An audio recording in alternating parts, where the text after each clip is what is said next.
Awak pandai macam mana pun, awak tak ada adab, tetap zero. Adab nombor 1, belajar nombor 2. Lepas tu saya cakap, tak semestinya awak dapat markah tu sebab memang awak pandai. Kadang-kadang, adab awak dengan cikgu, awak bagus adab dengan cikgu, Allah pemudahkan urusan awak. Ni cikgu cakap menjawab. Bukan setakat menjawab, kurang hajar. Awak mengata-mengata cikgu tu jauh jurang dia beza dengan awak. Ada CJ apa lagi? Selain surat beranak? CJ main sukan dekat sekolah. MSSD pun tak lepas.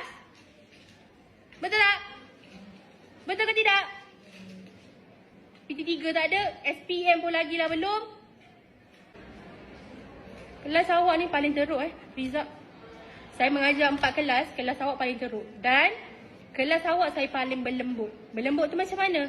Saya boleh ajak korang bergurau. Saya boleh nilai. Bila saya garang dengan kelas tu, budak-budak nak belajar. Bila saya baik, saya layan korang macam ni korang bagi kat saya. Baloi tak sebab baik? Baloi lah dekat orang-orang yang rajin. Dengan orang-orang yang malas ni, baloi ke tidak?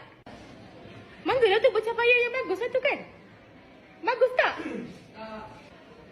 Kena saya masukkan dalam grup. Saya ada dalam grup korang yang 2 Betul kau dapat macam tu maka? Orang yang pandai dia akan kalah dengan orang yang rajin. Orang rajin dia tak semestinya pandai, tapi dia rajin.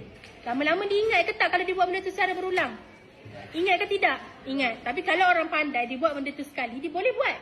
Tapi ke depan dia ingat lagi tak cara nak buat tu? Tak ingat dah sebab dia buat benda tu sekali sahaja.